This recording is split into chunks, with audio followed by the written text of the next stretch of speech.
In this week's devlog, we go through how I transformed the look of my game from this flat, ugly monstrosity to this detailed environment.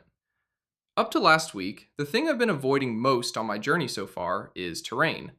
The limited playtests I've done all came back with terrain as a key issue. It looks really boring and gets samey after a few runs. So, despite thinking I could ignore it, I spent much of my free time over the last couple weeks trying to fix it. My first issue was a pretty obvious one. Enemy units have no brain. They literally cannot navigate around terrain. So with this in mind, I went out and researched as much as I could about navigation, and got some pretty interesting results. But to test these, I needed to actually build some obstacles that my enemies could navigate around. And I decided the best navigation test would be a maze. So I set about building one. Of course, this immediately led me to another problem. Because my game used to build terrain by generating these massive floor meshes that you just run around on. And to generate a maze, I would have to completely revamp this system to give me way more control. At some point, we'll build a proper terrain generation system, but for now, I decided to just construct the world out of smaller square tiles.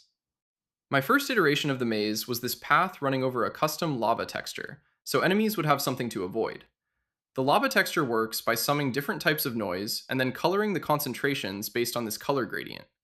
But clearly this looks really bad, so I decided to add some cliffs to improve the look. This was better, but still looked pretty awful. What was needed was an actual tile set.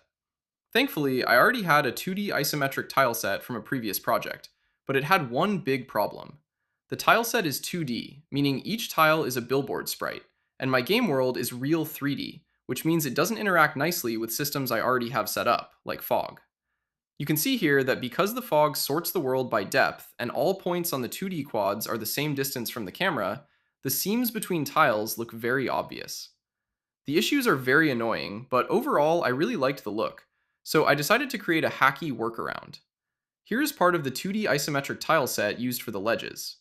We can separate it into our diamonds and parallelograms, which make up the tiles like this.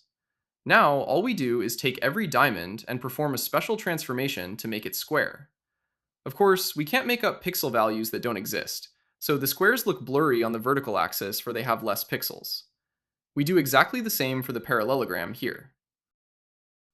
Now that we have square textures, we can lay them on our 3D meshes and rotate the camera. From the correct isometric angle, you can't really tell that the tiles are lacking resolution on one axis, because the aspect ratio compresses that axis visually. So now that the tiles are square, not isometric, we can lay them on our square game tiles and have them interact naturally with the game environment. After doing that, we need to tweak the normal map depth and roughness to get the right look. You can see here the shadows are too strong. If we decrease roughness a lot, we get a shiny effect. Next, we add the lava back, litter the cracks between cliffs with Omni lights, and create an emission shader that produces this pulsing color gradient up the cliff.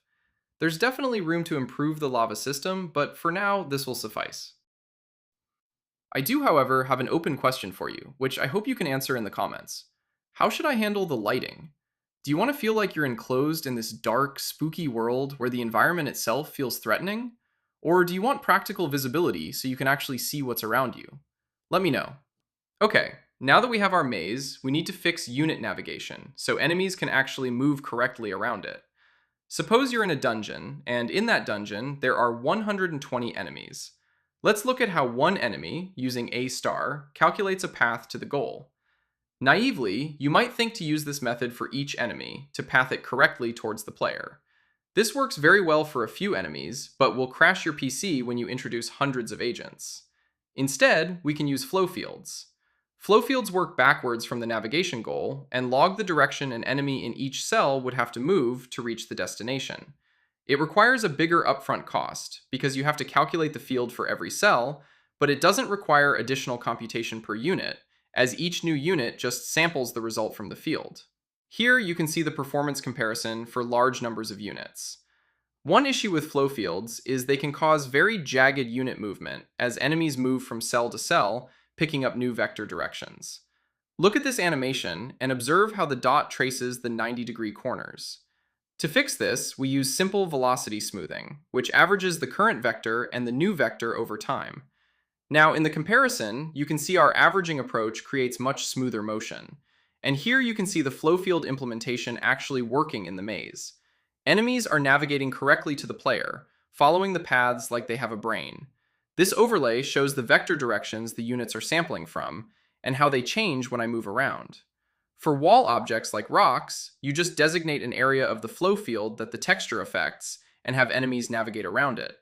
I realized while testing that the maze is actually quite a fun feature. So despite the fact that there will, I'm sure, be many cheeses involving pushing enemies off the ledges, I'm going to keep it in the game. I used to watch my brothers and sisters play Might and Magic 6 as a child, and there's this one moment where you take treasure from a cave and hundreds of skeletons spawn behind you that has stuck in my head. So I'm going to make the same thing happen with the maze. You'll fight your way to the center, receive some reward, and then fight your way out as hundreds of ghouls crawl out of the darkness to fight you. The obvious challenge with building a survivor-like is standing out from all the copies, but trigger mechanics like this are one way to do it. I have lots of ideas about how to create a really unique experience that I'm excited to build and show you. I'm definitely in an exploratory phase of building the game, so any ideas would be very much appreciated.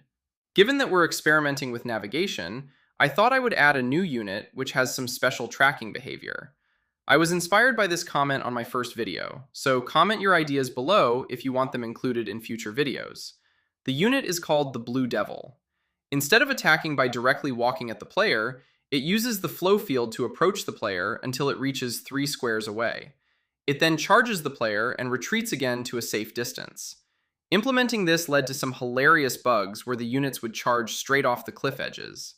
Next, I'm thinking about making a mage enemy which attempts to surround the player on 4 corners.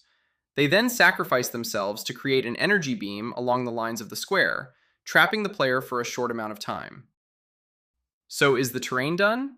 Absolutely not. But I'm so much happier with where things are now compared to what I had at the beginning of the week. I feel like I can continue to build out the world on a firm foundation. Once again, thank you so much for watching. And if you enjoyed the video, please consider liking, commenting, and subscribing. Thanks. Bye.